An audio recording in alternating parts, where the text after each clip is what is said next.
Sino na po kayo ni Senator De Lima? Wala mong kadadyan, dito lang.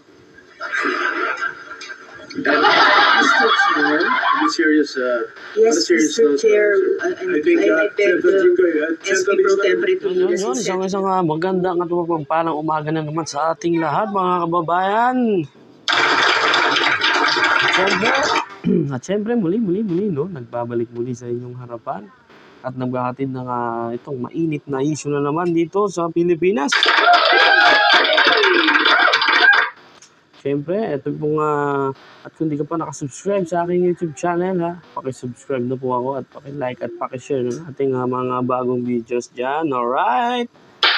Siyempre, at shoutout sa mga nag-subscribe sa aking YouTube channel, no? So, natagdagan na po ang ating YouTube channel ng ating subscribers. Ikaw na like ka nanonood sa akin, no? At dahil ka nakasubaybay sa mga viral issues sa Pilipinas, huwag ka na magkatubili, no? I-hit mo na ang notification bell on para lagi po tayong updated. At syempre ito, medyo mainit-init na issue na naman po itong ating pag-uusapan ngayon, no? About to kaya na Senrisa at PRRD, no? Naku, talagang magigimbal kayo sa sinabi ni PRRD dito kaya Senator Risa, no? Talagang inis na inis po itong si Senator Risa, Siyempre, bago tayo magsimula, meron muna tayo konti mga palabas. Siyempre, kailangan magulat-ulat muna tayo, guys, para... Shoutout po. Tol J. Guevara, siyempre, sa Banateros. Ayan. Kaya, Kuya Good, shoutout. Boy Sardina, shoutout sa'yo.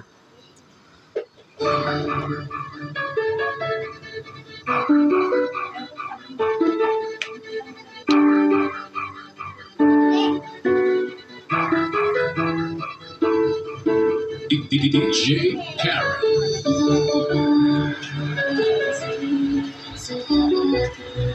Tarot.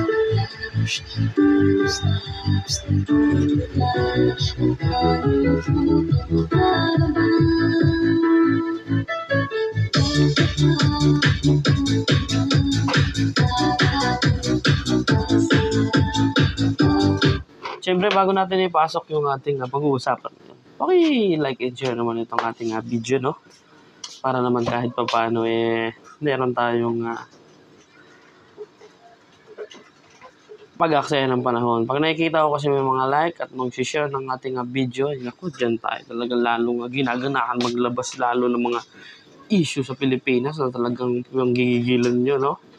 No? Yan mga... Salamat pala salamat po pala sa mga nag-subscribe sa aking YouTube channel, no? Nalagdagan na po yung ating subscriber, ano? Sana dumami pa kayo at i-share nyo to ang ating video, alright?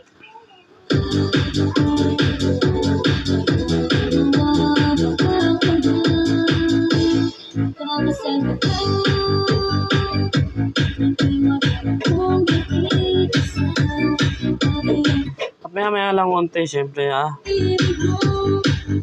Maya-maya lang konti, no? Sisimulan na natin ang ating programa sa mga itong mga tirador ng mga Duterte. Yung mga birador dyan ng mga Duterte. Yari kayo ngayon. Pag-uusapan namin kayo dito ngayon. Pag-uusapan namin kayo.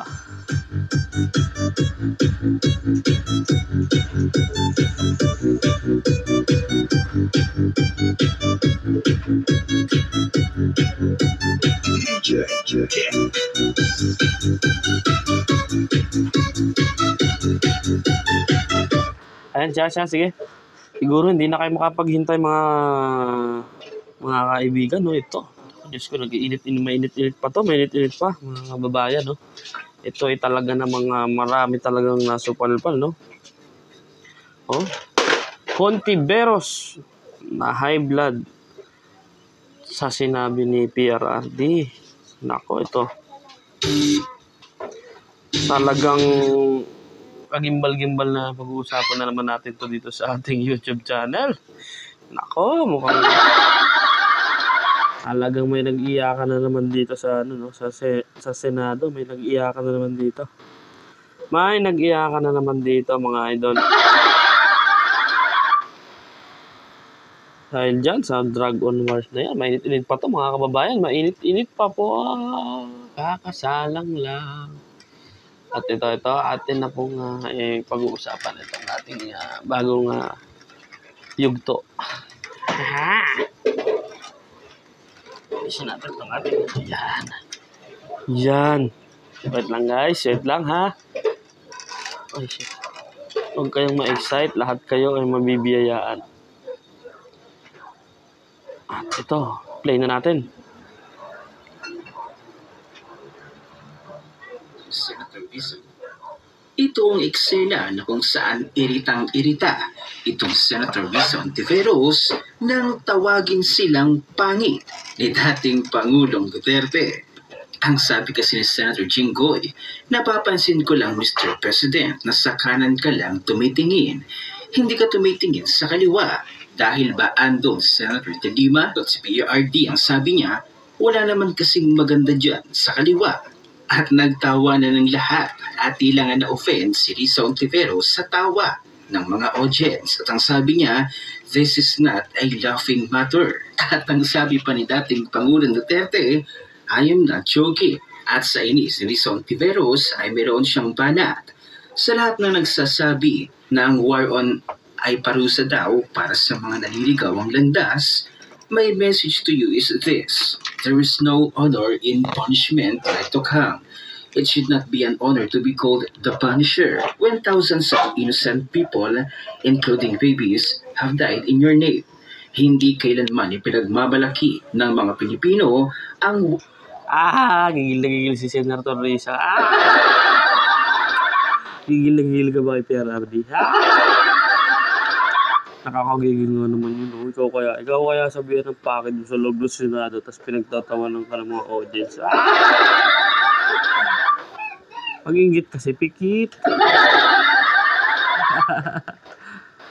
Ba't ba si ano yun yung war on drugs? Ito naman kasi yung war on drugs. Talagang ang maraming masira ang buhay ng drugs na yan, no? Di ba? Ito siguro may pinapatakbo tong mga drugs eh. Rizzo, ganyan. Higil ka pera rin sinabi akong pangit. Totoo ba yun? Oh.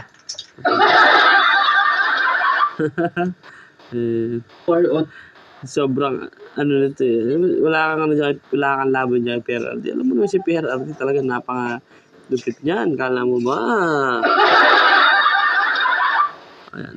Na yan. PRRD is unapologetic about the war on. He doesn't care if you think the... Talaga hindi mag-ano si PRRD sa war on drugs. Hindi yan mag-apologize. Bakit? Kasi ginawa niya talaga yun para sa taong bayan. Para tumahimik itong mga utangin ng mga addict na to. Tapos kayo, ayaw nyo may ganyan. Ano ba? May mga hinahawakan ba kayo matataas dyan, ha? Was wrong or immoral. The only reason he's there is he wants to save all the policemen because he's worried about their pension. PNP, protect this man like he strives to protect you. Rizzo Ontiveros, the reason you're number 12 on the Senate list and the Dutertes are highly valued by Filipinos even after that war is because, yes, Sada, we want war on. Stop clatting your pearls. You leftist supporter, low-key Marcos enabler, traitor to the campaigns. Rizzo Ontiveros, can you ask Duterte to stop cursing because bahay natin ito? Duterte, hindi ako nagmumura. I am relating a conversation. Ontiveros, bahay ng Pilipinas yan. Mas madami kaming tatadyak sa'yo palabas. Also, kumain na ba si PRRD? Filipinos who are not convinced, school-born, and bred like Rizzo Ontiveros know what PRRD is talking about when he says permeate all of society and that politicians, police are in it because of the money. Si Rizzo ang alam na lang sa buhay. Huwag magmura. Unacceptable. A president shouldn't say that. Rizzo would not last a day in Davao of the 1970s. Back to decente politics na ulit. Narito ang buong kaganapan. Ganun talaga. Normal na yan kay PRRD, di ba? Yun yung totoo. Hindi yung magsasalita ka ng mga ganun na inosente ka, eh, plastic ka naman pala. Diba? Mas loko-loko ka pala sa sinasabihan mo. Gusto mo ng disente nga. Si PRRD, hindi po magdidisente yan ng mga pananalita. Kasi, totoo po yung sinasabi niya. May isa siyang salita, di ba? Natural lang na yung mga pulis, puprotektahan niya yun. Kasi naging pulis niya that time. At alam din ng pulis na pinoprotektahan din sila ni PRRD, di ba? Oo nga naman, hindi nga ni PRRD. Ito paano, meron. Siyempre, mga pulis, dyan lang umaasa yan. Paano pag ganyan, may mga pension yan. Yan yung ayaw mawala ni PRRD, kaya pinoprotektahan yan yung mga pulis, pinoprotektahan niya. Senrisa. Naanuhan ka ni PRRD, galit na galit ka na eh. Saan pinagtawanan itong si Lizon Tiveros ng audience at nang ma-offend siya nang tawagin siyang pangit ni dating Pangulong Duterte. Narito ang full video, panoorin natin. Kanina pa ko kayo tingin na tingin sa amin. Lagi kayo tumitingin sa kanan. Hindi ko kayo tumitingin sa kaliwa. Napapansin na ba kayo ni Senator De Lima? Walang kadadyan dito lang. Mr. Chair. To be serious, Yes, Mr. Chair, I beg the SP Pro Tempore to lead us in setting the tone that this is Ah!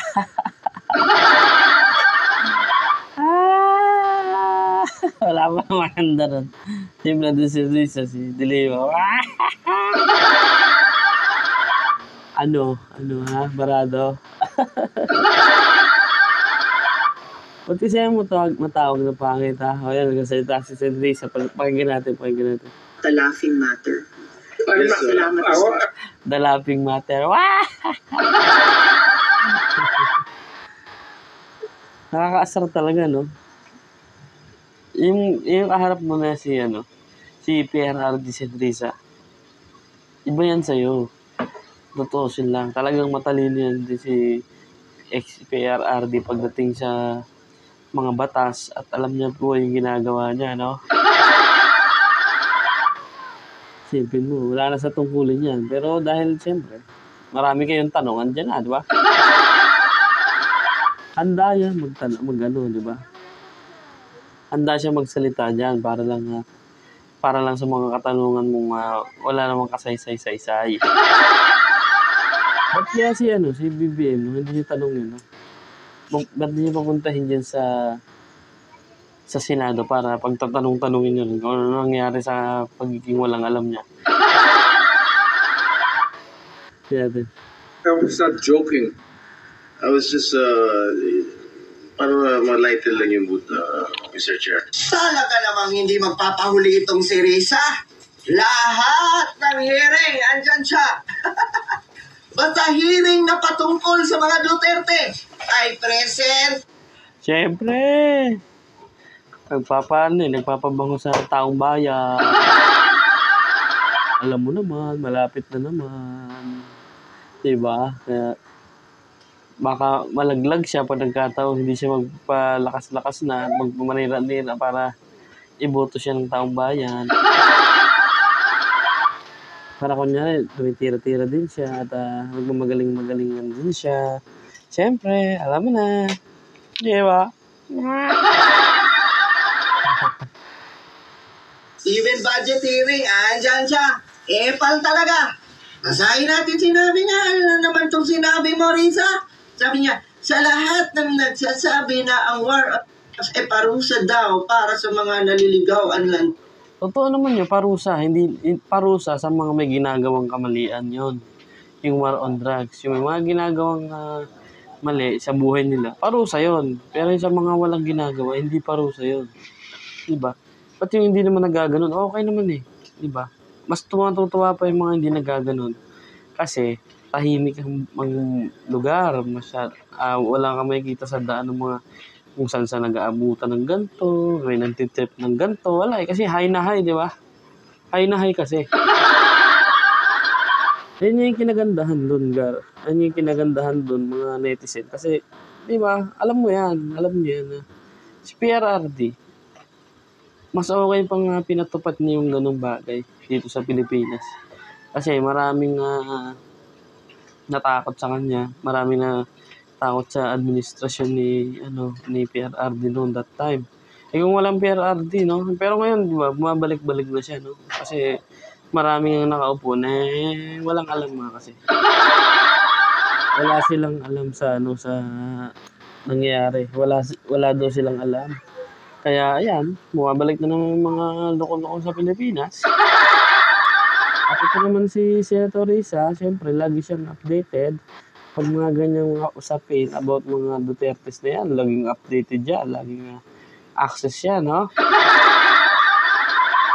Lagi nakaabang yan, siyempre. Pag mga usapang Duterte yan, say present yan, no? Hindi pa nagsisimula yung hearing, malamang, nauna pa yan, Nandun, nakaupo na yan dun, di ba?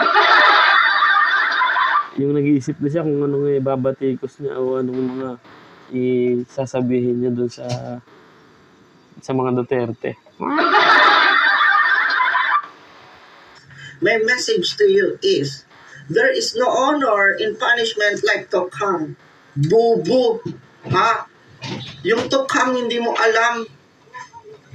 Hoy Risa, ang tokhang, ipaintindi ko sa'yo. Tok-tok. Ha? Tok-tok. And hangyo. Meaning Risa, yan yung time na maraming sumuko na mga adik. Tama, kasi dahil dyan sa tokhang, marami talagang sumuko dyan. Kasi natakot nga sila. Diba? Meaning nun, kinatakutan talaga nila yung panahon ni PRRD, no? Kinatakutan mo talaga ng mga loko-loko talaga yan, no? Mga halangin mga kaluluwa, di ba? Kasi nga naman, pag di ka sumuko, pauha ka sa pulis. Laban ka, edi patay ka. Di ba? Ano mangyayari doon? Kung may ginawa kang masama, lahat naman halos lahat kahit nga dito nun nagkatok yung dito sa amin, nagkatok yung pulis, sila, yung pangalan mo, kung nandun ka sa watchlist, o kung nasa watchlist ka,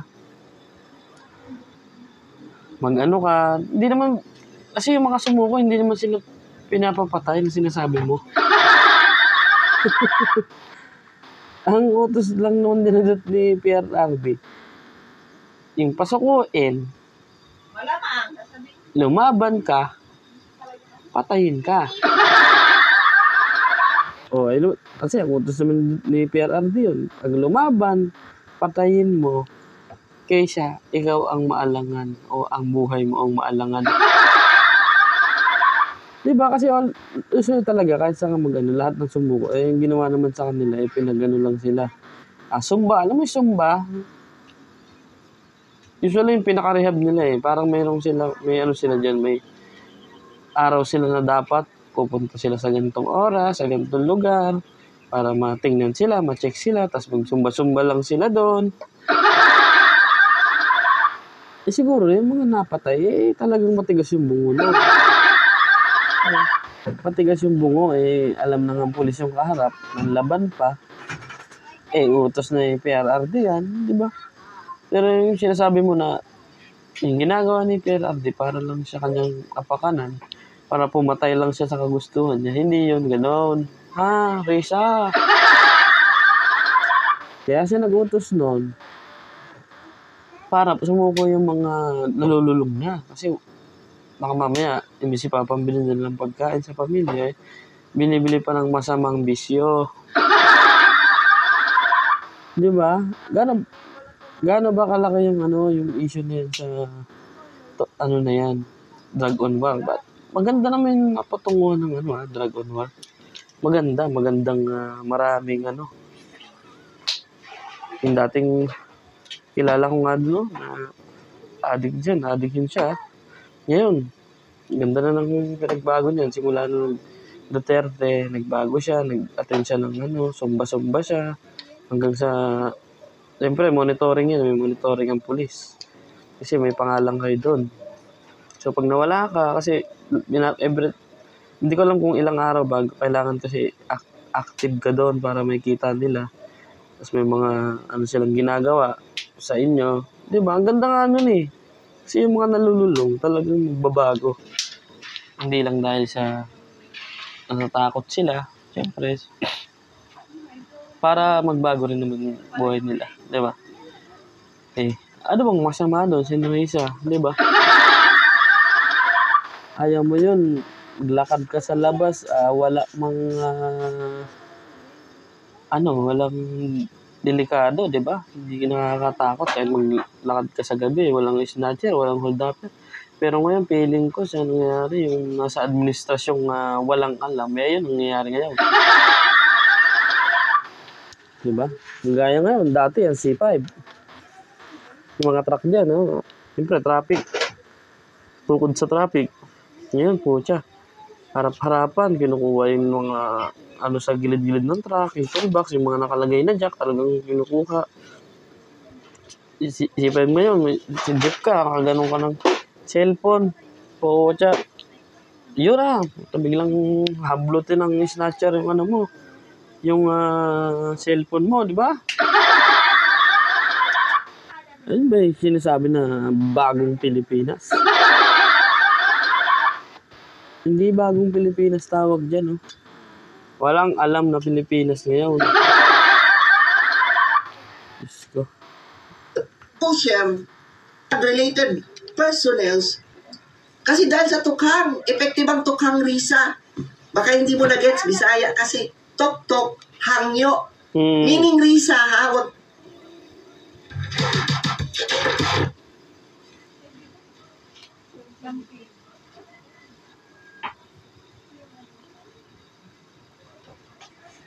Yun nga yung sinasabi yung tok-tok hangyo. Yung tok-hang Kung yung pangalan ng related person está sa listahan, so ang gagawin ng mga pulis, pupuntahan sa lugar, pupuntahan sa kanilang bahay, manunuktok, tutuktokin Risa. Tuktok, katukin Risa. Kung sa Tagalog pa, katukin. Tapos pagsasabihan Risa, wawarningan, yung tao na yun, ihinto mo na ang paggamit at yon hangyo, meaning sa hangyo, makiusap na itigil niya ang paggamit kasi nasa list siya. Ganon Risa, wag bobo. Hindi iyan parusa. Tanga-tanga. It should not be an honor to be called the Punisher when thousands of innocent people, including babies, have died in your name. Pati baby namatay na yun. Overakis. Gigil ako sa Risa, Overakstangs ka talaga Kahit kailan ka talaga Mamatayan na yun. Baliw. Diba? Hindi kailanman ipagmalaki ng mga Pilipino ang war na yan. Risa bobo. Ikaw ba, natingnan mo ba yung mga adik? Natingnan mo ba yung mga inosenteng nadamay dahil sa mga kabulastugan, di ba? At kamatan ng mga adik. Ikaw ba, Risa, nakita nyo ba? Di ba? Yung mga kabataang walang kalatoy-latoy na nalulong sa oga. Ikaw, Risa, natignan mo ba? Chinek mo rin ba ang mga taong pitay? At walang kaawa-awang minutya ng mga adik ng mga lulong sa siya. Nagprotesta ka bang hinayupa ka? Wala akong narinig sa'yo, Risa. Sa'yo, nagprotesta ka doon sa mga inosenteng rape ng mga adik. Wala! Ikaw ngayon, napaka-drama mo ngayon, Nagdadrama siya, siyempre. Nagpapasikat nga Siguro, gusto niya, kumampi sa kanya yung pamilya ng mga napatay na mga adik na itong mga wala mang buhay. May merwisyo lang sa kapwa ba? Adik ka na, merwisyo ka pa. Diba? Sipin mo. Ang mga dinadrama mo ngayon, kaawa-awa ang mga inosente. Bobo! Mas kaawa! Inosente, pero adik. Adik pa rin yun. Ang mga inosente ay minutya ng mga adik. Yun. Tapos mga lods, napansin mo sa kanyang statement dun sa mga sinasabi niya dun sa Senate hearing, ang ending, nagsasabi pa siya, daghang salamat. Bisaya ka? Bisaya mong kaday, uy. Daghang salamat ka iyo. Kaayo. Daghang salamat. Maoy ka rin sa maoy. Nausa man ka, uy. Sala sa init sa lamig din to, no? Si Risa. So, ayan guys, no? Ayan, napakinggan nyo ba yung pinag-usapan natin yun? No? Grabe, no?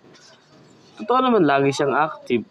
Pag mga araw ni PRRD ng mga Duterte, yung mga pagdinig about the Duterte, Diyos ko po, active na active yung mga pusang gala. Pero, sila, hindi nila maisip kung no? Basta siraan nila yung war on drugs. But, totoo naman yung war on drugs. Maganda kasi yung tinungo sa Pilipinas yan. Ba't ba kasi galit na galit tong mga hinayupak na ito kay PRRD? Ayaw nyo ba ng ganung batas? Pag may tabagay, ayaw mo ng ganung batas. Pag may ginagawa kang katarantaduhan. Pero kung wala kang ginagawang kabulastugan sa Pilipinas, gusto mo yung ganung sistema. Gigil mo si ako ha. So ayan mga netizen, mga mabayan, napakinggan nyo naman yung ating pinag-usapan na istorya ngayon dito sa ating YouTube channel, no? Risa, gigil na gigil. At syempre, by the way, bago tayo magtapos, no? Kung di ka pa nakasubscribe sa aking YouTube channel, paki-hit lang ang bell on para lagi po kayong updated dito sa ating mga bagong pag-uusapan dito sa bansa Pilipinas. Okay, cheers to claps! Yes! Cheers to claps, mga idol. Salamat sa mga nag-subscribe. Shoutout kay Tol J. Guevara. Yan, at syempre, kay Boy Sardinas, si Kuya Goods. Shoutout sa mga team Banateros. Alright? Maraming salamat po. Bye-bye.